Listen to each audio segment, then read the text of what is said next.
সুপ্রিয় দর্শক মণ্ডলী, আসসালামু আলাইকুম। আশা করছি মহান আল্লাহর ইচ্ছায় আমরা সবাই ভালো আছি। আমন্ত্রণ জানাচ্ছি ডিটুকে ব্যাকগ্রাউন্ড অনুষ্ঠানের আজকের নতুন আরেকটি এপিসোডে। ডিটুকে ব্যাকগ্রাউন্ড এই অনুষ্ঠানটি ডেস্টিনি 2000 লিমিটেড এবং তার 45 লক্ষ ক্রেতা পরিবেশক এবং বিনিয়োগকারীর পক্ষে আমরা কথা বলছি সবসময়, এবং আমরা শেষ পর্যন্ত বলে যাব। আমার সকলের কাছে রিকোয়েস্ট থাকবে যে আপনারা দয়া করে আমাদের এই প্রোগ্রামগুলো প্রথম থেকে শেষ পর্যন্ত দেখার এবং বোঝার চেষ্টা করবেন। তাহলে আশা করছি আপনারা আপনাদের সকল প্রশ্নের উত্তর পেয়ে যাবেন ইনশাআল্লাহ। আমাদের সাথে আজকে উপস্থিত রয়েছেন ডেলাইট মার্কেটিং অ্যান্ড ডিস্ট্রিবিউশন লিমিটেডের সম্মানিত চেয়ারম্যান এবং মেসার্স স্বর্ণতরী এন্টারপ্রাইজের সম্মানিত ব্যবস্থাপনা পরিচালক। বিশেষ করে বর্তমান সময়ে রফিকুল আমিন স্যারের সাথে এবং জেলখানায় থাকাকালীন সময়ে স্যারের সাথে যারা কাজ করেছেন নিশ্চয়ই ওনাকে আপনারা সবাই চিনেন। তিনি হচ্ছেন জনাব ইকবাল হাসান ইয়াকুব ভাই। তো ইকবাল ভাই, আপনাকে আমাদের প্রোগ্রামে আজকে স্বাগত জানাচ্ছি। ডিটুকে ব্যাকগ্রাউন্ড অনুষ্ঠানে আপনি আজকে সময় দিয়েছেন আমাদেরকে, আমরা অনেক কৃতজ্ঞ। কেমন আছেন আপনি? জি আলহামদুলিল্লাহ, আমি ভালো আছি। আপনি কেমন আছেন? আলহামদুলিল্লাহ, অনেক ভালো আছি।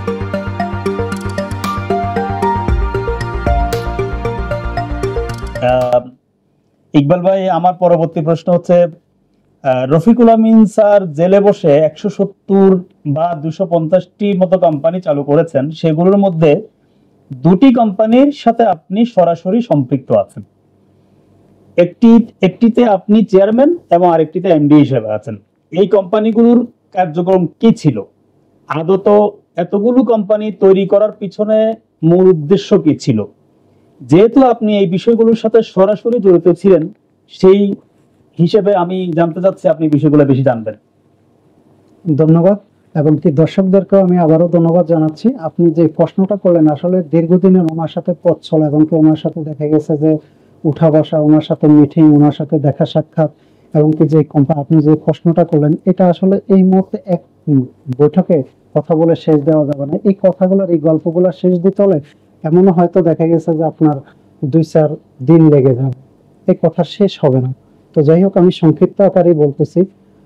যখন আমাদের এই সংগঠনগুলো হয়, একটা পর্যায়ে দেখা গেছে যে উনি সংগঠনের মাধ্যমে যখন দেখা গেছে ওনার কাঙ্ক্ষিত অর্থগুলো দেখা গেছে যে আসতেছে না, উনি যেটা টার্গেট নিচ্ছে ওটা আসতেছে না, তখন উনি কি করলেন, ঘোষণা দিলেন যে আমাদের আমি সংগঠনের দেখা গেছে যে বাড়াবো। তখন উনি দেখা গেছে যে এই যে ডায়মন্ড শহীদ ছিল, উনিও কিন্তু সোশ্যাল মিডিয়ার সাথে ছিল। তখন উনি ডায়মন্ড শহীদকে কি বললেন সেটা আমি জানি না, কিন্তু ইঞ্জিনিয়ার শহীদ, ইয়েস, ইঞ্জিনিয়ার শহীদ, সেই শহীদ দেখা গেছে যে একটা সংগঠন নিয়ে উনি আলাদা হয়ে গেল, উনাকে দেখা গেছে একটা সংগঠন দিল।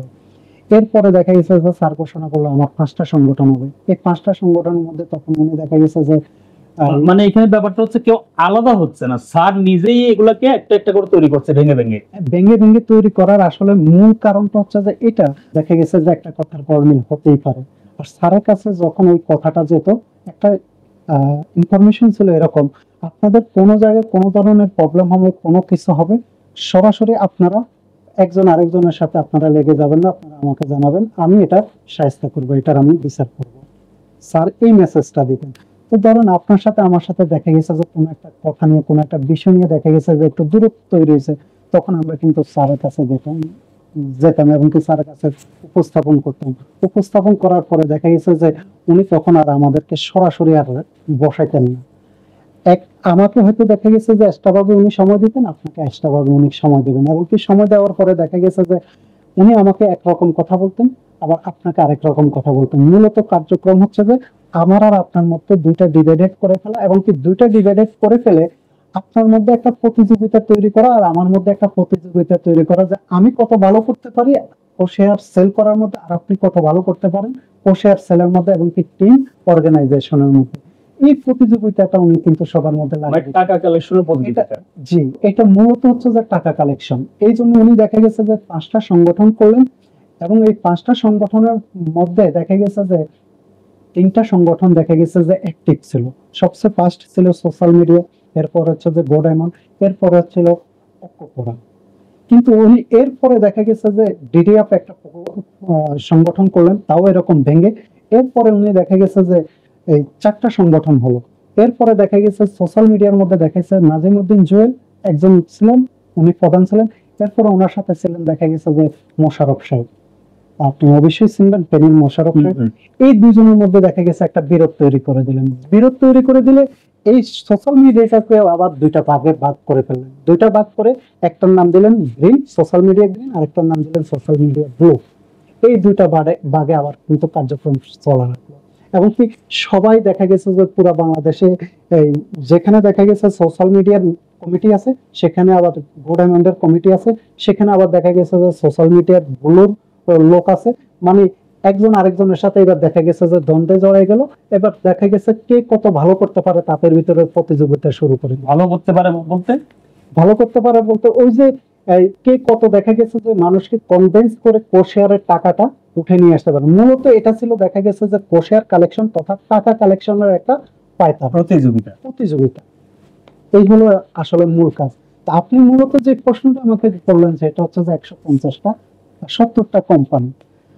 এই 70টা কোম্পানি হচ্ছে যে যখন দেখা গেছে যে এই পর্যায়েও দেখা গেছে যে কালেকশন হওয়ার পরে এখন কালেকশনটা হবে এরকম যে আমাদের দেখা গেছে যে অমুক দিন দেখা গেছে যে আমাদের কোর্টের একটা দেখা গেছে যে হেয়ারিং আছে, ওই হিয়ারিং এ হয়তো আমাদের জামিন হয়ে যাবে, কিন্তু কাউকে বলা যাবে না, এটা সিক্রেট বিষয়। এবং কি আমাদের এই সংগঠনকে দেখা গেছে যে 50 লাখ টাকা দেখা গেছে যে এস্টিমেট দিছে, মানে কাউকে বলা যাবে না বলতে মানে এটা ক্লিয়ার করেন। এই ক্লিয়ার বিষয়টা হচ্ছে যে এরকম যে আমাদের প্রতিপক্ষ যারা আছে তারা যদি জেনে যায় তাহলে দেখা গেছে মানে আপনাদের মধ্যে যে সংগঠনগুলো আছে, জি জি, মানে একটা সংগঠনের আড়ালে আর একটা সংগঠনকে যে অ্যাডভাইস গুলো করতেন সেগুলা নো নো নো নো, আসলে মূলত আমরা সবাই তো রফিকুল আমিনের জন্য কাজ করি। হ্যাঁ, 5টা সংগঠন, মূলত আমাদের এই 5টা সংগঠনকে ওনাই একটা মেসেজ দিতেন, সেটা হচ্ছে যে বাইরে কাউকে বলা যাবে না। এই কারণে বলা যাবে না যারা দেখা গেছে যে সিনিয়র ডায়মন্ড, যারা দেখা গেছে যে এই যে এই আশরাফুল আমিন গ্রুপ, বিভিন্ন ডায়মন্ড গ্রুপ, তারা রফিকুল আমিনের বিরুদ্ধে যারা আছে তারা যদি জেনে যায় আজকে আমরা কি করতেছি, তাদের কাছে ইনফরমেশনটা গেলে তারা দেখা গেছে যে ওই ওর মধ্যে দেখা গেছে ওনার জামিনটা বন্ধ করে দেবে।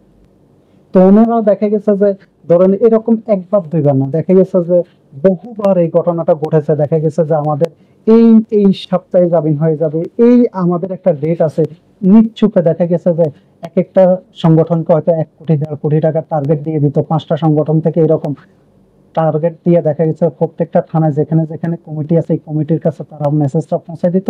আর ওইখানে স্পেশালি মিটিং হতো, মিটিং হয়ে দেখা গেছে যে এবার যার যা আছে সকল কিছু তারা প্রবীণ না থাকলেও কর্জ করে ধার করে মোবাইল বিক্রি করে তারা দেখা গেছে যেরকম বসে আমার জানা মতো দেখাইছে এরকম দেখা গেছে যে গোয়ালের গরু বিক্রি করে দেখা গেছে মানুষ টাকা দিয়েছে।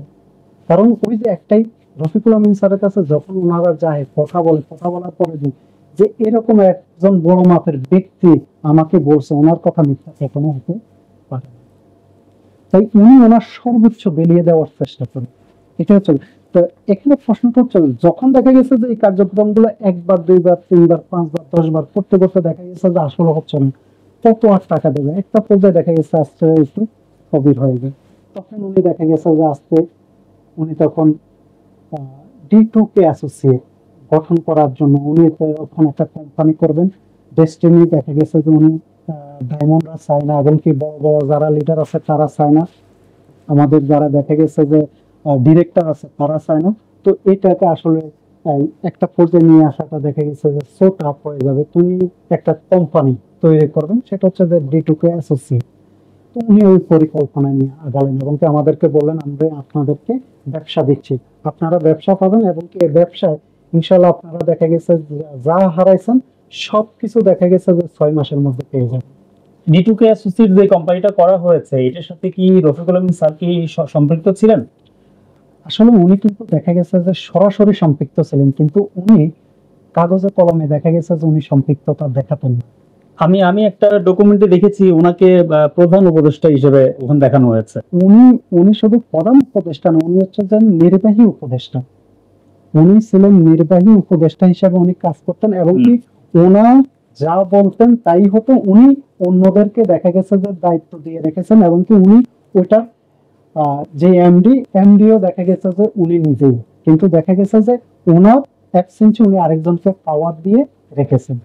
মানে উনি সর্বা কিন্তু দায়িত্ব আরেকজনকে দিয়ে দেখানো হয়। এটাই হচ্ছে যে কাজ।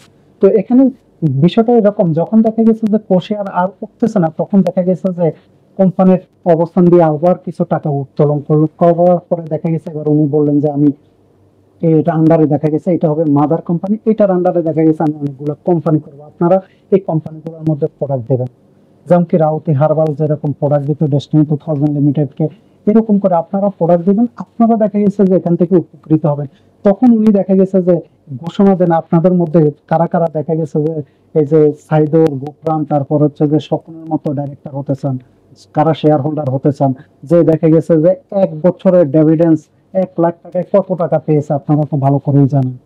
আমি রফিকুল আমিন দেখা গেছে যে এখানে বসে, শুধুমাত্র আমি দেখা গেছে যে বসেনি, আমি জেলে আসি, আমি কিন্তু এখানে ঘুমাই না, আমি সারা রাত জেগে জেগে শুধু প্ল্যান করি। আমি এখন যেটা দেখা গেছে যে দেব, পাবলিক মোড়ের মতো খাবে, আর আপনাদের ব্যবসা আপনারা দেখা গেছে যে 10 বছরে যেটা পাবেন সেটা 1 বছরে পাবেন। যেটা দেখা গেছে যে ডেস্টিনি 2000 লিমিটেডে 12 বছরে তারা যে ডিভিডেন্স পেয়েছে, আমি আশা করি আপনারা 3 বছরে এর থেকে বেশি গুণে আমি মানে এখানে অবাক হব না, এর থেকে বেশি পাবেন।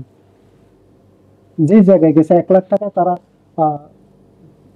30 লাখ না কত জানি পেয়েছিল, সেই দেখা গেছে উচ্চতি গুলা দিত আমাদেরকে, দেখা গেছে একটা কথা বলতো, আমরা দেখা গেছে এটা প্রিন্টের মার্কের মধ্যে চড়াই দিতাম এই কাজগুলা। তখন এই যে দেখা গেছে যে কোম্পানিগুলা, এই তখন কোম্পানিগুলোর মধ্যে এবার প্রতিযোগিতা শুরু হয়ে গেল, কে ডিরেক্টর হবে, কে শেয়ার হোল্ডার হবে। মানে তখন থেকে এবার এই যে নতুন নতুন কোম্পানিগুলা এই তৈরি করা শুরু করলো। জি জি এখন এখানে এই নতুন নতুন যে কোম্পানিগুলা হচ্ছিল, আমি আপনাদের এই কোম্পানি, আপনি যে কোম্পানিগুলোতে আছেন, আমি সেটা আর্টিকেলস অফ মেমোরান্ডাম দেখেছি। সেখানে প্রত্যেকটা কোম্পানির দেখা গেছে পেইড অফ ক্যাপিটাল হচ্ছে 10 কোটি টাকা লিখে আছে সেখানে। তারপর যারা ডাইরেক্টর হবেন, প্রতিজন ডাইরেক্টরের জন্য 5 লাখ টাকা করে সেখানে লিখে আছে। তারপর শেয়ার হোল্ডারদের 1 লাখ টাকা। আমি দেখেছি যে প্রতিটা কোম্পানিতে প্রায় 1 কোটি প্লাস, একটা কোম্পানিতে 1 কোটি প্লাস টাকা ধার্য করা আছে, যারা এটা কোম্পানি ডাইরেক্টর এবং শেয়ার হোল্ডার হয়েছেন তারা দিয়েছেন। তাহলে সেই ক্ষেত্রে 170টা কোম্পানি বা যদি 200 বা 250টা কোম্পানি হয়, কত টাকা হতে পারে আপনারা সেটাই চিন্তা করতে পারেন ব্যাপারটা। তো যাই হোক, এখন আমার কথা হচ্ছে, আমি আপনার এইটার সাথে আমার আসলে কথাটা শেষ হয়নি, কারণ আমি আপনাকে আগে পূর্বে বলেছিলাম আসলে এক মিটিং এ আমাদের দেখা গেছে কথাটা শেষ হবে না, এখানের মধ্যে কিন্তু অনেক কথা আছে। এই যে কোম্পানিগুলো তখন উনি যেভাবে ডিক্লারেশন দিলেন, এবং কি সবাই স্যারের কাছে, স্যার আমরা তো দেখা গেছে যে এখানে কোষে দিয়েছি, এইভাবে ফিল্ডে এইভাবে সংগঠন করেছে, মিটিং করেছে, দেখা গেছে যে এখন তো সবাই আমাদেরকে দেখা গেছে যে বলতেছে।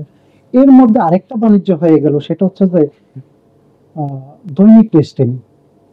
দৈনিক ডেস্টিনিতে মানে সাবস্ক্রাইবের জন্য দেখা গেছে যে পুরা বাংলাদেশের প্রত্যেকটা ওয়ার্ড থেকে যে যেখানে ছিল তাদের কাছে দেখা গেছে সাবস্ক্রিপশন ফি নিয়ে দেখা গেছে যে এরকম কমের পক্ষে দেখা গেছে যে 1 থেকে 2 কোটি টাকা শুধুমাত্র ওইখান থেকে উঠেছে। উঠে দেখা গেছে যে ওইটাও দেখা গেছে যে কি করছে জানি না। না, আমার প্রশ্ন হচ্ছে এখানে এতগুলো কোম্পানি যে হলো, এক একটা কোম্পানি থেকে যদি 1 কোটি টাকার উপরে আসে, তাহলে এখানে 170টা বা 250টার মতো কোম্পানিতে কত টাকা আসছে? ওই জায়গায় আমি আসলে 2 থেকে 250, 2 থেকে 250 কোটি টাকা সেখানে আসতেছে হিসেবে বলে আর কি। আবার আপনি বলছেন যে দৈনিক ডেস্টিনির মাধ্যমেও টাকা কালেকশনের একটা বিষয় করছে। এতগুলো টাকা আসলে আপনারা করতেনটা কি? আমার কথা হচ্ছে কোম্পানিগুলো কাজটা কি ছিল, এত টাকা কোথায় গেল? Okay sir, thank you. আপনাকে আমি আস্তে বলতেছি, এবং কি দর্শকও যারা আছে তারা শুনতেছে, হ্যাঁ সেটা তো আমরা বলেছি। এবং কি আপনারা এই বিষয়টা যদি আমি পূর্ণাঙ্গ না বলে তাহলে দেখা গেছে দর্শক ক্লিয়ার হবে না, আপনাকে এই বিষয়টা একটু আমাকে সময় দিতে হবে। ওকে ওকে। এই সাবস্ক্রিপশনেরও দেখা গেছে টাকাটা নেওয়ার পরে একটা পর্যায়ে দেখা গেছে তাদের কাছে পত্রিকা দেয় নাই, যায়নি। একটা পর্যায়ে তারা বললো যে এই টাকাটা আমরা ব্যাক দেবো, তারা দেয় নাই। এগুলো হচ্ছে যে আসলে দেখা গেছে যে আইওয়াস একটা কথা বলে টাকা উঠে নিয়ে যাওয়া আর রিটার্ন দেওয়া, এটা তো কথাই না। তো যাই হোক, এরপরে যখন দেখা গেছে কোম্পানিগুলোর মধ্যে এবার প্রতিযোগিতা লাগাইলো, একটা কোম্পানির ডিরেক্টর হতে হলে আপনাকে সর্বনিম্ন শেয়ার হচ্ছে যে 5,000, 5 লাখ, 5 লাখ, 5 লাখ। এর উপরে আপনি 10 লাখও বিনিয়োগ করতে পারেন, 20 লাখও বিনিয়োগ করতে পারেন। তা আপনি যে যতটুকু বিনিয়োগ করবেন সে ততটুকু ডিভিডেন্স পাবে, সে ওইটার বেনিফিট ততটুকু পাবে। এই অবস্থাতে আমাদের কিন্তু কার্যক্রমগুলো চলতে থাকে। তো অনেকেই দেখা গেছে যে আসলে দিন এনে দিন খায়, সেও দেখা গেছে যে ডিরেক্টর হওয়ার জন্য পাগল, কিন্তু পারতেছে না। লাস্ট পর্যন্ত সে শেয়ার হোল্ডার হচ্ছে। এই পর্যায়ে দেখা গেছে যে আমি যে কোম্পানিটার চেয়ারম্যান আছি, এই কোম্পানিটা দেখা গেছে যে আমাদের মধ্যে সবার মধ্যে প্রতিযোগিতা, কে কোন কোম্পানিতে ঢুকবে, কে শেয়ার হোল্ডার হবে, কে ডিরেক্টর হবে, এই প্রতিযোগিতাটা লেগে এমন এক পরিস্থিতি হলো, তখন কিন্তু দেখা গেছে যে মানে জয় জয় একা, মানে এত পরিমাণে টাকা যাচ্ছে যে সেই টাকাটা মানে উনি যেই যায় সেই টাকাটা উনি শুধুমাত্র নিচ্ছে, নিয়ে দেখা গেছে যে বালিশের নিচে রাখতেছে। আর এই বালিশের নিচের থেকে টাকাটা কোথায় যাচ্ছে আমরা জানি না। এটা কি আপনি দেখেন নাই কখনো, আসলে বা এই বিষয়ে কিছু জানেন না যে টাকাটা বালিশের নিচে কোথায় যায়? আমি আসলে বলবো সেই কথাটা পরক্ষণে আমি আসতেছি, আপনি এই আচ্ছা। প্রশ্নটা আমাকে পরক্ষণে রাখেন। আচ্ছা, কোথায় যাচ্ছে সেটা আমি কিন্তু অবশ্যই আপনাকে বলবো, কিন্তু যখনই টাকা আসে তখনই কিন্তু এটা বালিশের নিচে ঢুকে। তো যাই হোক, আমি মূল কথায় চলে আসতেছি। এখন এই কোম্পানির প্রতিযোগিতার মধ্যে দেখা গেছে যে যে যেভাবে পারতেছে, সবাই যদি নাও দিতে পারতেছে, তখন স্যারের কাছে আসে বলতেছে, স্যার আমার তো দেখা গেছে যে 5 লাখ হয় নাই, 3 লাখ হয়েছে। তো বললো যে ঠিক আছে, আপনি চেষ্টা করেন, হয়ে যাবে। তো দেখা গেছে যে উনি হয়তো দেখা গেছে যে চেষ্টা করে কিন্তু কাজটা করে ফেলছেন। এমনও কিছু লোক ছিল দেখা গেছে যে যখন কোম্পানির রেজিস্ট্রেশন হবে, দেখা গেছে 4 লাখ হয়েছে, 4.5 লাখ হয়েছে, 5 লাখ হয় নাই, কিন্তু ওনার নামটা কেটে দিচ্ছে। উনি ওই প্রতিযোগিতা, কিন্তু ওনার কাছে টাকা নেই, উনি আজ দেখা গেছে যে লোন করবে সেই রকমও সুযোগ নেই। এমনও আছে লোক দেখা গেছে যে লোন করেছে, এমনও দেখা গেছে কিস্তি নিয়েছে, এমনও দেখা গেছে যে তার ঘরের যেই জিনিস ছিল সেটা বন্ধক রেখেছে। এইগুলো করে করেই কিন্তু দেখা গেছে যে এই টাকাটা এখানে নিয়ে। এখন টাকাটা সম্পূর্ণ গেছে কোথায়? রফিকুল আমিন স্যারের কাছে। আর উনি তখন দেখা গেছে যে ডিক্লারেশন দিলেন, অমুক অমুক ব্যক্তি ডিরেক্টর আর অমুক অমুক ব্যক্তি শেয়ার হোল্ডার, এই শেয়ার হোল্ডারের নামের উপর উনি দেখা গেছে যে একটা কোম্পানি রেজিস্ট্রেশন করে দিলেন। কাকে দায়িত্ব দিলেন? একজন উকিলকে দায়িত্ব দিলেন, ওনারই পরিচিত, আপনি ওনার মাধ্যমে এই কাজটা করেন, ওনার কাছে চলে যান। উনি আমাদেরকে ওই জায়গায় পাঠিয়ে দিতেন। ওনার কাছে গেছে যে আমাদের কোম্পানির এই রেজিস্ট্রেশনটা করতে হবে, স্যার বলছে অ্যাপ্রুভ দিছে। ওনার একটা দেখা গেছে যে সিরাম কোড থাকতো, ওই সিরাম কোডটা দিয়ে দিতাম, উনি তখন চিরকুট থাকতো, ওই চিরকুটটা উনি দেখা গেছে যে এই কাজটা শুরু করে দিতেন। তো এরকম আমি যখন ছিলাম তখন ওই রমরমা অবস্থাতে প্রায় 170টা কোম্পানি অলরেডি রেজিস্ট্রেড। আপনি জেনে অবাক হবেন, আনরেজিস্ট্রেড এর মধ্যে প্রায় দেখা গেছে যে প্রায় 100খানিক কোম্পানি আনরেজিস্ট্রেড, ওই মুহূর্তে রেজিস্ট্রেশন হয়নি। মানে সেবার টাকা তোলা হয়েছে কিন্তু রেজিস্ট্রেশন হয়নি। রেজিস্ট্রেশন পরে করবে, এরকম পরে করবে। সেটা পরে কি হয়েছে? পরে এরকম দেখা গেছে যে পরক্ষণে এই পর করতে করতে এখন পর্যন্ত দেখা গেছে যে অনেকগুলো কোম্পানির সাথে আমার যোগাযোগ আছে, অনেকেরই এখনো রেজিস্ট্রেশন হয়নি। এখনো দেখা গেছে যে, তো এক একটা কোম্পানির পেড অফ ক্যাপিটাল দেখা গেছে যে আপনি 10 কোটির কথা বলছেন, হ্যাঁ 10 কোটি, কিন্তু এমনও দেখা গেছে যে কোনো কোম্পানি দেখা গেছে যে থেকে পেড অফ ক্যাপিটাল বেশি, কিন্তু যে টাকাটা উত্তোলন হয়েছে, ক্যাশ হয়েছে, সেই টাকাটা দেখা গেছে ওইখানে দেখানো হয়েছে কমের পক্ষে সর্বনিম্ন 1 কোটির থেকে দেখা গেছে এমন কোম্পানি আছে 2.5 কোটি টাকা পর্যন্ত একটা কোম্পানি থেকে উঠেছে। তাহলে দেখা গেছে যে গড় এভারেজে ওই সময় এই বাণিজ্যটা হয়ে গেছে প্রায় দেখা গেছে হাজার কোটি টাকার মতো বাণিজ্য শেষ। আপনার কাছে অবাক মনে হতে পারে, কিন্তু এটা আসলে অবাক না, এটা 1000 কোটি টাকার উপরে অলরেডি ওনার কাছে চলে গেছে। এরপরে যখন দেখা গেছে যে উনি একটা মাছের প্রজেক্ট নিয়ে আসলেন, যে এরকম ওই কোম্পানির মাধ্যমে একটা মাছের প্রজেক্ট হবে, এই প্রজেক্টে আপনারা কে কে ওইখানে শেয়ার হোল্ডার হতে চান, শেয়ার নিতে চান, এরকম শেয়ার নিয়ে আমার থেকেও দেখা গেছে যে 50,000 টাকা নিয়ে গেল মাছের প্রজেক্টে। এরপরে উনি ল্যান্ডমার্কে একটা বিজনেস করবেন, এমন এক আধুনিক প্রযুক্তি, উনি একটা আধুনিক শহর গড়বেন, যে আধুনিক শহরের মধ্যে ওনার এমন এমন সেট আপ, ওনার কথাবার্তাতে মনে হয় যে আমি ওই ফ্ল্যাটের মধ্যে, ওই দেখা গেছে যে অ্যাপার্টমেন্টের মধ্যে আমি ঘুমাচ্ছি। আমি স্বপ্ন কিন্তু এরকমই দেখতেছি। আপনি হাসতেছেন, এটা কি বাংলাদেশে হবে এমনটা বলছিল নাকি? হ্যাঁ, না দেশের বাইরে? বাংলাদেশি। আচ্ছা, বাংলাদেশি উনি করবে। উনি মানে দুদক এবং কি এই গভর্নমেন্ট, এই ফ্যাসিস্ট গভর্নমেন্ট ওনাকে যেটা করতে দেয় নাই, উনি জেলে বসে এর থেকে 4 গুণ 10 গুণ এটা করে দেখাই দেবেন, ওদেরকে দেখাই দেবেন। এটা হচ্ছে ওনার ভিতরে দেখা গেছে একটা প্ল্যান। আসলে কিন্তু উনি এটাই করে দিয়েছেন। ডেস্টিনি 2000 লিমিটেডে আমরা জানি যে দেখা গেছে যেভাবে কার্যক্রম হয়েছে, এখানে দেখা গেছে যে আসলে 900 হওয়ার মতো আমি দেখা গেছে যে কোনো সুযোগ দেখি না, যে প্ল্যান, যে সিস্টেম অনুপাতে। কিন্তু উনি জেলে যাওয়ার পরে কিন্তু দেখা গেছে যে উনি দেখা গেছে 2 থেকে 3 হাজার কোটি টাকা ওইখানে দেখা গেছে যে উনি পাইপলাইনের মাধ্যমে কোনো ট্যাক্স ছাড়া, কোনো কিছু ছাড়া উনি দেখা গেছে যে ওনার কাছে উনি সংগ্রহ করে ফেলেন, উনি নিয়ে নিছেন। এরপরেও কিন্তু উনি কিন্তু ক্ষান্ত না। এরপরে কি করলেন, উনি আমাদেরকে দেখা গেছে যে এই যে আমাদের কোম্পানি করলেন, কোম্পানির মধ্যে এবার কি করলেন, আমাদের মধ্যে এবার দেখা গেছে যে ডিভাইডেড তৈরি করে দিলেন। যেমন কি আমার যে কোম্পানিটা Delight marketing and distribution limited, আমার এমডি কে উনি দেখা গেছে একটা মেসেজ দিলেন এবং আমাকে আরেকটা মেসেজ দিলেন। আমি তখন স্যারকে যাই বললাম যে স্যার এমডি সাহেব তো দেখা গেছে যে আমাদের বাইরে কার্যক্রম করতেছে। বলে কি বলেন? আসলে উনি এমন অ্যাটিটিউড করতেছেন, উনি জানেনই না, উনি জানেনই না। কিন্তু আমি তখন ওনাকে বললাম যে স্যার আপনি তাহলে ওনাকে জিজ্ঞাসা করেন। উনি আমাকে বলতেছেন বলুন কি ইকবাল সাহেব, মশিউর এরকম করতে পারে? আমি বললাম যে স্যার কি বলেন, আপনি জানেন না? আপনি অবশ্যই জানেন। বলে না আমি তো জানি না, আপনি বলছেন ভালো হয়েছে, ঠিক আছে আমি ওনাকে খবর দিচ্ছি, আমি ওনাকে ডাকতেছি, আমি ডাকি ওনাকে জিজ্ঞাসা করবো। এবার উনি ওনাকে ডাকলেন, জিজ্ঞাসা করলেন, কি করলেন না করলেন, কিন্তু দেখা গেছে যে এর মধ্যে দেখা গেছে হবিস নেই স্যারের কাছে। এর মধ্যে দেখা গেছে যে একবারের জায়গায় তিনবার যায়। স্যার বলতেছে যে আমি ওনাকে কল দিচ্ছি, উনি রিসিভ করে না, আর ওনাকে রিসিভ করলেও দেখা গেছে উনি আসতে বলে উনি আসে না, ওনাকে বারবার খবর পাঠাচ্ছে, উনি আসে না। ওনার কি হয়েছে? এখন উনি একটা পর্যায়ে দেখা গেছে যে আমাকে বলেন, দেখা গেছে যে ইকবাল সাহেব আপনার সাথে যারা আছে তাদেরকে নিয়ে এখন একটা কাজ করতে পারেন, সেটা হচ্ছে যে একটা আমরা অর্গানিক মানে বীজ উৎপাদন করতেছি। এই বীজটা আমরা হরিয়ানা থেকে নিয়ে এসেছি। আমাদের একজন কৃষিবিদ আছে, এটা হচ্ছে জামাল স্যার। জামান স্যার, এই জামান স্যারের সাথে মাধ্যমে আমরা এটা কার্যক্রম করতেছি। এটার জন্য আমি একটা কমিটি করে দিয়েছি, এই কমিটির মাধ্যমে কাজগুলো করতেছে। আপনি বললেন যে স্যার তাহলে ঠিক আছে আমি এমডির সাথে আলোচনা করি। বলবে আলোচনা করে দেখতে পারে। কিন্তু যখন আমি এমডির সাথে আলোচনা করার জন্য কথা বলে, এমডি দেখা গেছে যে এটাকে দেখা গেছে যে দূরে ফালে, যে স্যার আমাকে একটা ব্যানার প্রজেক্ট করার জন্য বলছে, আর পালেন আপনার বীজ এখানে খেতে খামারে কে কাজ করবে? এখন তার কি এবং কি ব্যানার ভালো প্রজনন হচ্ছে এবং কি ভালো মার্কেট হচ্ছে, উনি তার কি এবং কি এর জন্য মানে এখানে আপনি চেয়ারম্যান এবং আপনার এমডির মধ্যে এটা ডিভাইডার সৃষ্টি করেছেন। জি জি জি। এবং কি উনি সংগঠনের ডিভাইডেড তৈরি করেছে, কোম্পানি করেছে, কোম্পানির ভিতরে আবার উনি ডিভাইডেড তৈরি করছে, কোম্পানির ভিতরে ডিভাইডেড তৈরি করে আবার দেখা গেছে যে উনি কোম্পানির মাধ্যমে আবার দেখা গেছে যে কোম্পানি ম্যানেজমেন্টের মধ্যে ডিবেটেড উনি ডিবেটেড করে দেখা গেছে যে সবার মাধ্যমে আবার কিন্তু উনি কিন্তু সবার সাথে কিন্তু আবার ওনার ফোরাম কিন্তু উনি মেনটেন করে সবাইকে দেখা গেছে ইনফরমেশন। মানে ডিভাইডেশনের এই ওনার উদ্দেশ্যটা কি?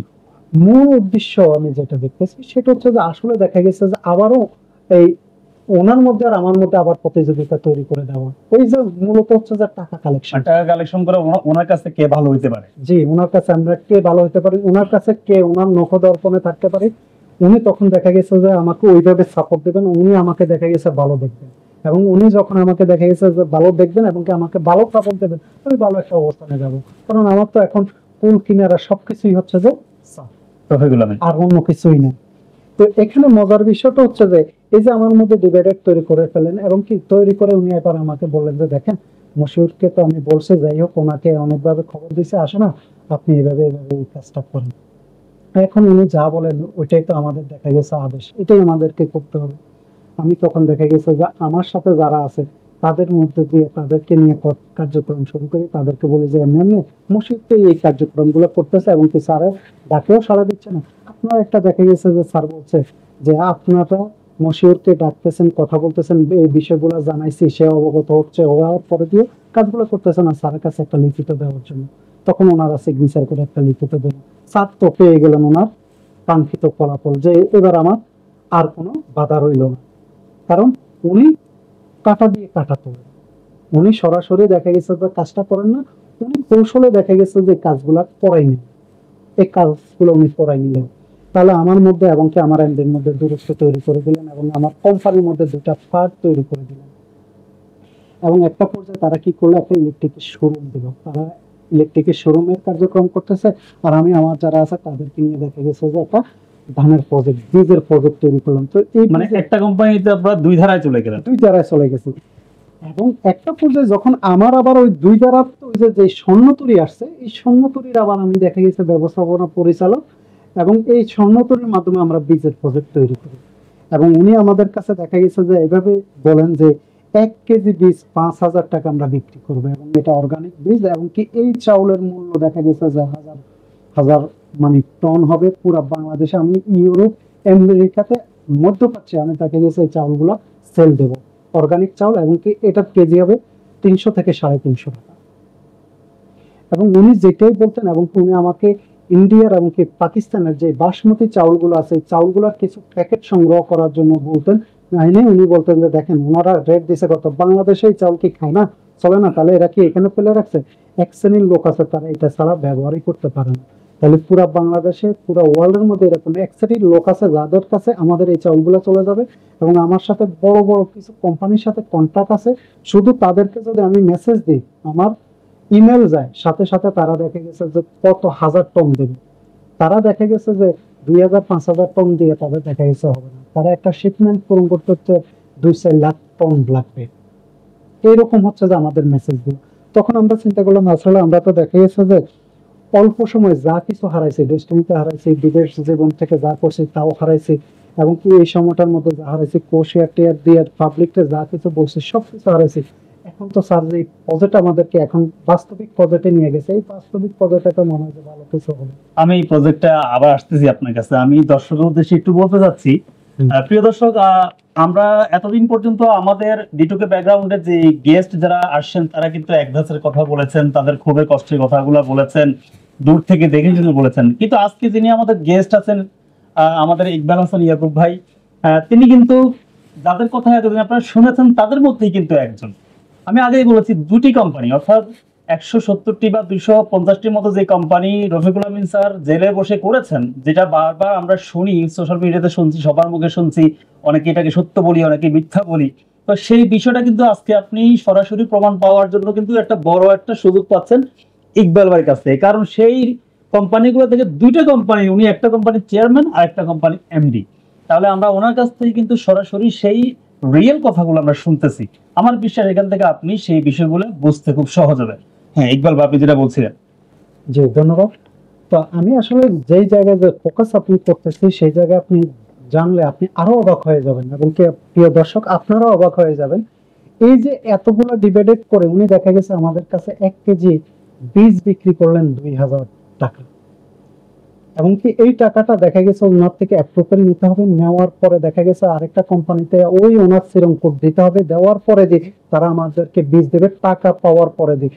এমনও দেখা গেছে যে আমার দেখা গেছে যে বিজনেসে 40 কেজি, তার জন্য আমার যে পে করছি এর থেকে দেখা গেছে যে ডবল পে করতে হয়েছে। কারণ হচ্ছে যে ওই যে ওনার থেকে তো অ্যাপ্রুভাল নিয়ে আসতে হবে, আর অ্যাপ্রুভাল নিয়ে নেওয়ার জন্য ওনার কাছে দেখা গেছে যে ওই যে টাকা নিয়ে যেতে হবে, টাকা না নিয়ে গেলে দেখা গেছে যে আসলে খারাপ দেখা। ওনার সাথে মানে ওখানে কথা বলবো, ওখানে বেচা হোক, কিনা হোক, আউট হোক, ইন হোক, প্রত্যেকটা কাজের মধ্যে ওনার অ্যাপ্রুভাল লাগবে, অ্যাপ্রুভাল লাগবে। ওনার অ্যাপ্রুভালটা দিয়ে সবকিছু হইতো। জি, আপনি আরেকটা বিষয় জানবেন, সেটা হচ্ছে যে আমার কাছে আছে ওনার ডেট, ডকুমেন্ট সবকিছু, অনেক কিছুই আছে। আমি সবকিছু দেখাতে পারবো, এবং কি আমি আপনারা চাইলে আমি দেখা গেছে স্ক্রিনে দিয়ে দিতে পারবো। উনি ডেস্টিনিতে যে সিগনেচারটা ব্যবহার করতেন, ডেস্টিনি 2000 লিমিটেডে, উনি জেলে যাওয়ার পরে দেখা গেছে যে উনি সংখ্যাকে শুধু আমিন দিয়ে সিগনেচার করতেন। উনি দেখা গেছে যে 2টা সিগনেচার এখন ব্যবহার করেন ডেস্টিনিতে। একটা ডেস্টিনির জেলের জগতে যাওয়ার পর উনি কিন্তু দেখা গেছে যে আরেকটা সিগনেচার উনি ব্যবহার করতেন। ডেস্টিনি থাকতে উনি রফিকুল আমিন লিখতেন। জি, রফিকুল আমিন। আর যখন উনি জেলে যেতেন, যাওয়ার পরে উনি দেখা গেছে যে এবার ওনার সংকেত পরিবর্তন করলেন, উনি শুধুমাত্র আমিন দিয়ে উনি সিগনেচার করতেন। সেটারও আমার কাছে দেখা গেছে যে কপি আছে। আপনারা যদি দর্শক দেখতে চান আমি দেখাতে পারবো, আপনারা দেখবেন, সমস্যা নেই।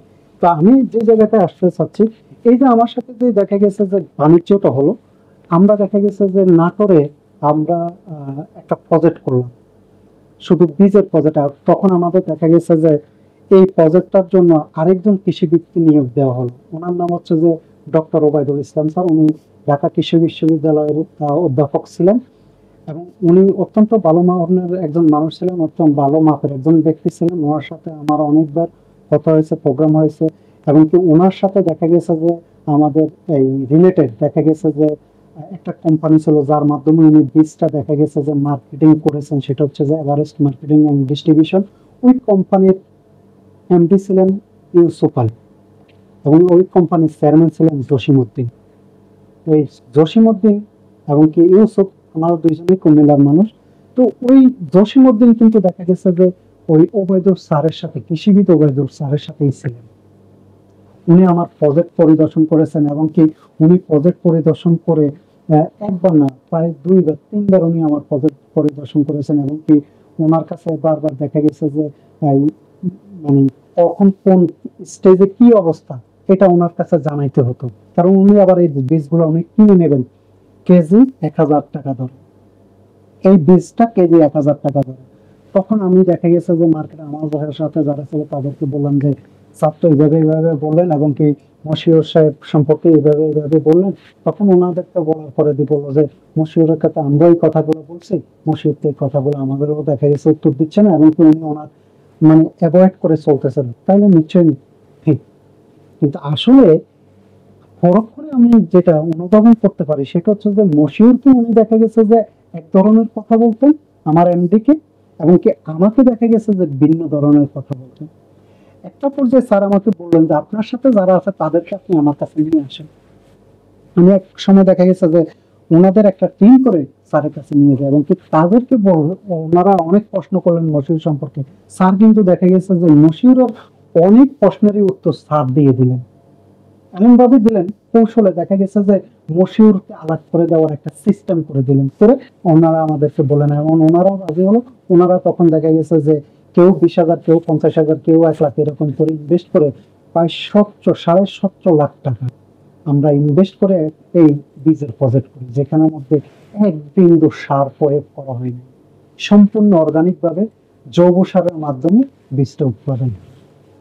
এখন এই বীজটা আমরা উৎপাদন করেছি, স্যারের কাছে অবগত করলাম, স্যারকে জানালাম, যিনি কৃষিবিদ ছিলেন, যিনি দায়িত্বে ছিলেন ওনার সিগনেচার নিয়ে ওনাকে অবগত করলাম যে আমরা এই পরিমাণ বীজ উৎপাদন করেছি, আমাদের হারভেস্ট হয়ে গেছে, সবকিছু আমরা এখন রক্ষণাবেক্ষণ করে এইভাবে রেখেছি, শুকাই মাড়াই টাড়াই সবকিছু রেডি করে।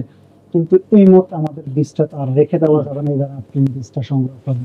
কিন্তু এরকম শুধু আমাকে একটা কোম্পানির এরকম 17 থেকে 18টা কোম্পানিকে উনি এইভাবে ইনফ্লুয়েন্স করে মাঠে নামাইলেন। এই পর্যায়ে ধানগুলো উৎপাদন হলো, এটা 2018 সালের কথা, 17 সালের মাঝামাঝি সময়ের কথা, 18 সালের এরকম। এখন এই বীজ উৎপাদন শেষ হয়ে গেছে, কিন্তু উনি কিন্তু বীজ সংরক্ষণে নিচ্ছেন না, উনি নিতে পারতেছেন না। উনি আজকে এই ক্রস দেখাচ্ছেন, কালকে আচ্ছা, আমি বুঝতে পারছি জিনিসটা। আপনার এই পয়েন্টে আমরা যাবো আরেকটা প্রশ্নের মাধ্যমে, ঠিক আছে? আমাদের নেক্সট প্রশ্ন আছে, সেই জিনিসটা চলে আসবে অলরেডি। আবার তার আগে কিছু কথা শুনি। সেটা হচ্ছে, রফিকুল আমিন স্যার বিভিন্ন মিডিয়াতে বলছেন যে তিনি আপনাদেরকে যে কোম্পানিগুলো করে দিয়েছেন সেগুলো নাকি শুধু ই কমার্স। কথাটা কি সত্যি?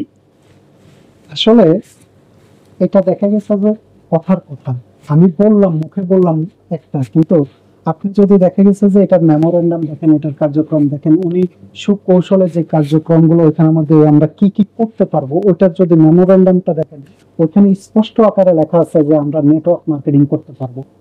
তাহলে নেটওয়ার্ক মার্কেটিং তো ই কমার্সের মধ্যে পড়ে না। প্রিয় দর্শক, আমি আপনাদেরকে মেমোরেন্ডামের কপিটা আমি স্ক্রিনে শেয়ার করছি। আপনারা দেখেন, সেখানে লেখা আছে স্পষ্টভাবে নেটওয়ার্ক মার্কেটিং সহ আরো প্রচুর সেখানে অ্যাক্টিভিটিস দেয়া আছে, তবে নেটওয়ার্ক মার্কেটিংটা লেখা আছে। অর্থাৎ প্রত্যেকটা কোম্পানিতেই কিন্তু নেটওয়ার্ক মার্কেটিংটা উল্লেখ আছে। তো উনি কিন্তু অলরেডি ডেস্টিনি 2000 লিমিটেডের সাবেক এমডি। তো সেই ক্ষেত্রে উনি যতগুলো কোম্পানি করেছেন, 100, 150 বা 200, 250 সবগুলো কোম্পানিতেই কিন্তু নেটওয়ার্ক মার্কেটিং অনুমোদন নেওয়া আছে। তাহলে বিষয়টা আপনারা বুঝে নিবেন যে আমি কি বলতে চাচ্ছি সেটা। এটা প্রমাণ ইকবাল ভাই নিজেই আছেন, উনি কিন্তু একটা কোম্পানির চেয়ারম্যান বা একটা কোম্পানির এমডি। সেই মেমোরান্ডাম কিন্তু আমি দেখেছি অলরেডি, সেখানে লিখে আছে এটা অলরেডি। তবে আমরা পরবর্তী আপনার প্রশ্নের মাধ্যমে যাওয়ার আগে যে আমার কথাটা যদি আমি শেষ না দিই, তাহলে দেখা গেছে যে দর্শক বিভ্রান্ত হবে। এই যে আমরা ধানের প্রজেক্টটা করলাম, ধান উনি নিতে পারতেছেন না, একটা পর্যায়ে ওনার কাছে কিন্তু তখন দেখা গেছে যে আর শেয়ার কিন্তু কম যাচ্ছে, ওনার কাছে কিন্তু টাকা পুরোটা কমে যাচ্ছে। এই কারণে তখন দেখা গেছে যে একটা টেকনিক অবলম্বন করলেন। তখন উনি দেখা গেছে যে এই সবাইকে এবার বললেন যে আপনারা এক কাজ করেন, এই বীজ দিয়ে আপনারা দেখা গেছে যে আপনারা কৃষকের মাধ্যমে এবার ধান উৎপাদন করেন। পরবর্তী এবারে আপনার তাহলে আমরা ধানটা উৎপাদন করব কিভাবে, ধানটা আমরা সংগ্রহ করব কিভাবে, বলো যে আপনারা 1,000 টাকা দরে মন, 1,000 টাকা দরে কৃষক থেকে নেবেন, বীজ আপনারা দেখা গেছে যে কৃষকেরা দিবেন, দিয়ে ধান উৎপাদন করবেন। এবারে 1,000 টাকা দরে কিনবেন, আমি 2,000 টাকা দরে মনে আপনাদের থেকে পুরো ধানটা নিয়ে নেব। এখন একে তো দেখা গেছে আমাদের কুল কিনারা সব চলে গেল। এখন এই বীজও দেখা গেছে যে অনেকে কোল্ড স্টোরে রাখছে, অনেকে দেখা গেছে যে বিভিন্ন জায়গায় রাখছে, দেখা গেছে ইঁদুরে খাচ্ছে, পোকা ধরতেছে, এটা অর্গানিক হিসাবে দেখা গেছে যে এটা পোকায়, দেখা গেছে যে অল্প সময়ের মধ্যে এটা পোকায়। মানে যে ধানগুলো আপনারা উৎপাদন করলেন কৃষককে জি। দিয়ে, সেগুলা উনি 2000 টাকা দিয়ে কেনার কথা ছিল, জি, কিন্তু উনি কিনতেছেন না। অনেক কিনে নেয়। আচ্ছা, কিন্তু আমরা যে কৃষকের মাধ্যমে কনভেন্স করে আমাদের বীজটা দিয়ে আমরা ধান উৎপাদন করালাম যে আপনারা ধান উৎপাদন করবেন, আমরা আপনাদের থেকে 1000 টাকা কেজিতে ধান ক্রয় করে নেব। এখন এই ধানটা দেখা গেছে যে আমরা আর বসে নেই, আমরা দেখা গেছে যে পুরো বাংলাদেশে দেখা গেছে যে অনেক সার্কেলের মধ্যে এই বীজটা ছড়াই দিলাম, ছড়াই দিয়ে দেখা গেছে যে আমাদের দেখা গেছে যে প্রচুর ধান উৎপাদন হয়ে গেছে। এখন কমিটমেন্ট যখন করেছি, তারা আমাদের থেকে বীজ নিয়েছে, আমরা তাদেরকে কিছু দেখা গেছে যে সার পানির খরচও দিছি তারা প্রতি কেজি বীজ 1000 টাকা করে কিনছে। না, তাদেরকে দেখা গেছে যে আমরা মাত্র 500 টাকা করে দিছি। আচ্ছা, কারণ হচ্ছে যে এখন আমাদের বীজ তো নষ্ট হয়ে যাচ্ছে। রফিকুল আমিন স্যার আমাদেরকে বললো আপনারা এখন দিয়ে উৎপাদন করেন, কিন্তু আপনাদের হিসাব আছে আপনাদেরকে কতটুকু বীজ উৎপাদন করছেন, আমি আপনাদেরকে সেই টাকা বহন করব। আচ্ছা, এখানে এখানে একটা প্রাসঙ্গিক একটা কথা জিজ্ঞেস করতে চাই, সেটা হচ্ছে এই যে বিভিন্ন কোম্পানি বাবদে লক্ষ লক্ষ টাকা, কোটি কোটি টাকা নিল, জি। আপনারা যে এই যে কার্যক্রমগুলো করতেছেন, সেই কার্যক্রমের মধ্যে কি সেই টাকার কোনো অংশ কি ইনভেস্ট হয়েছিল, নাকি এটা আপনাদের নিজস্ব কোন টাকা এটা? যে কোম্পানির মাধ্যমে কোষেয়ারের মাধ্যমে স্যারের কাছে যে টাকাটা চলে গেছে, উনি যে টাকাটা কালেকশন করছেন, সেই টাকা তো 1 টাকা দূরের কথা। আমরা দেখা গেছে যে ওই যে আমরা বাঁচার জন্য আবার দেখা গেছে যে আবার সংগঠিত হলাম, আবার আমাদের সাথে যারা আছে তাদেরকে আবার প্রোঅ্যাক্টিভ অ্যাটিটিউড দিয়ে, তাদেরকে মোটিভেশন দিয়ে, তাদেরকে আবার আমরা নতুন ইনভেস্ট করলাম, আবার নতুন ইনভেস্ট। মানে আগের টাকা যেগুলো রফিউল আমিন স্যারের কাছে গেছে সেগুলো চলে গেছে, সেগুলো চলে গেছে, সেগুলো কোনো কাজেই খরচ হচ্ছে না। না না। এবং ওনার থেকে যে টাকাটা ওনার কাছে ঢুকছে, উনি কিন্তু এখন আবারও চাচ্ছে, আবারও নিচ্ছে, কোনো কৌশল দিয়ে, কোনো কথা দিয়ে, এই সমস্যা হচ্ছে, এই সমস্যা হচ্ছে, যে কথা দিয়ে একটা পর্যায়ে যখন দেখা গেছে যে কোষেয়ারের ফ্লোটা একটু কমে গেছে, আরো একটু কমে গেছে, এখন নতুন নতুন যারা দেখা গেছে স্যারের সাথে দেখা করতেছে, তারা দেখা গেছে টাকা দিচ্ছে, আমরা পুরাতনরা তো অনেকে দিতে পারতেছি না। এখন উনি তখন একটা কোম্পানি করলেন, সেটার নাম দিলেন যে সুপিরিয়র জি, সুপিরিয়র মার্কেটিং। Superior market. এমনকি এটার হেড অফ ক্যাপিটাল হচ্ছে যে আপনার 100 কোটি টাকা।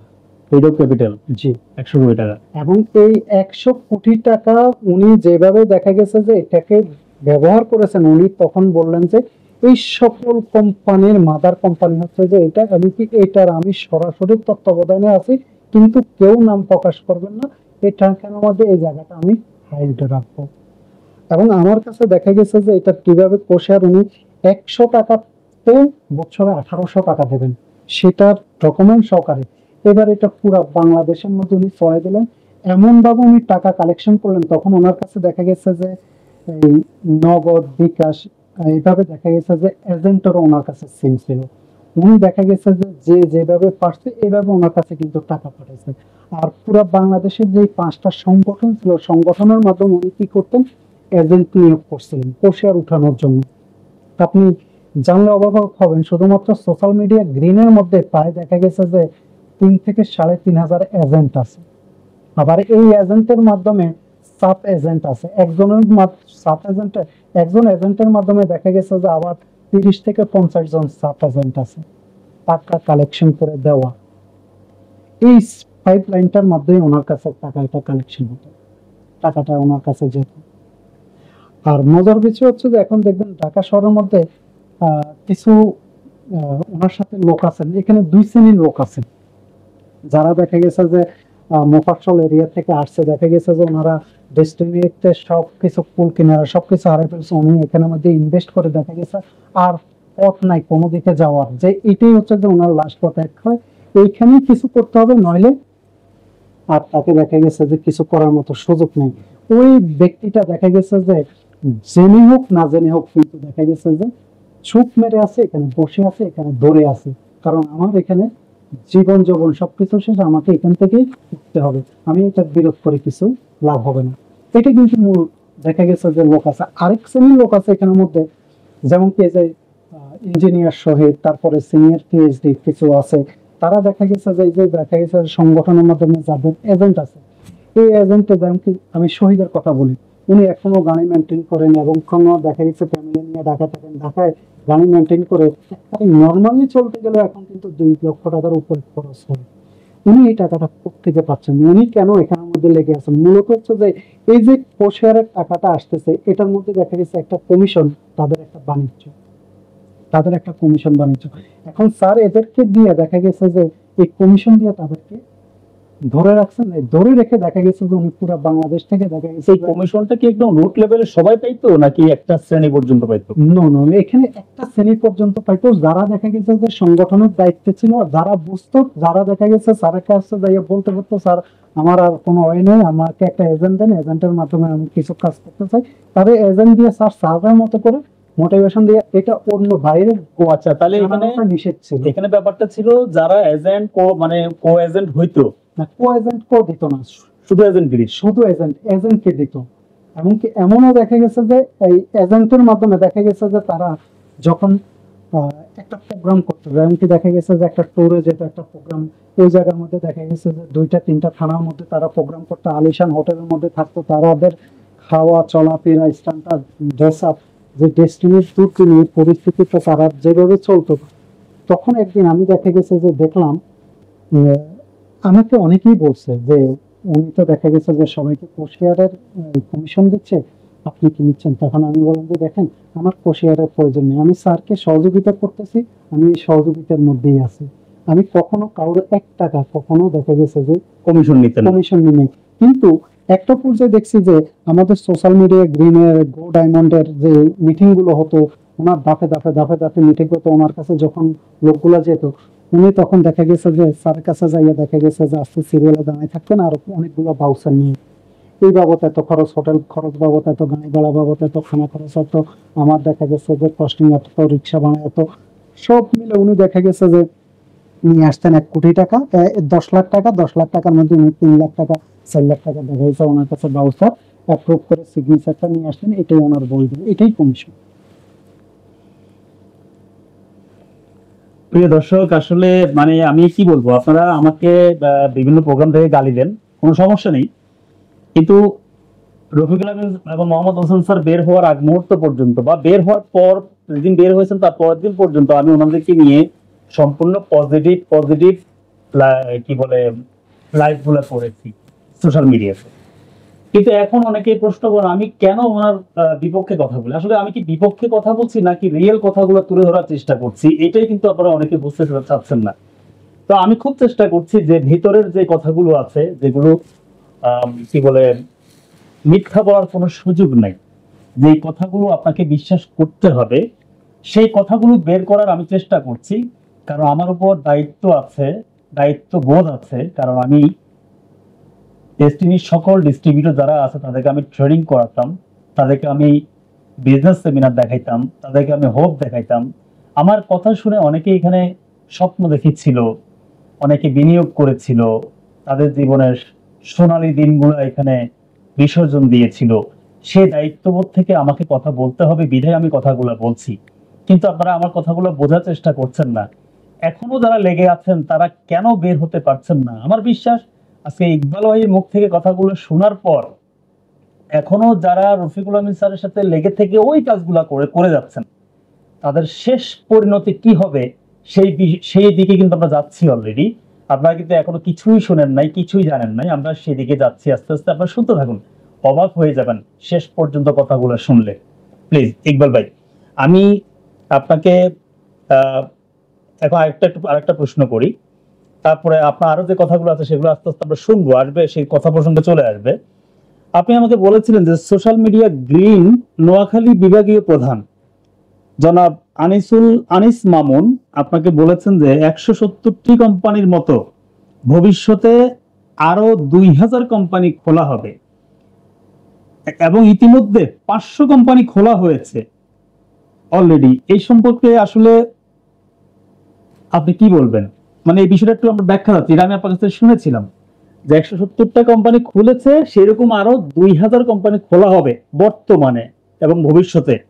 এটা উনি বলেছেন আপনাকে, নোয়াখালী বিভাগীয় সোশ্যাল মিডিয়া গ্রিনের বিভাগীয় প্রধান।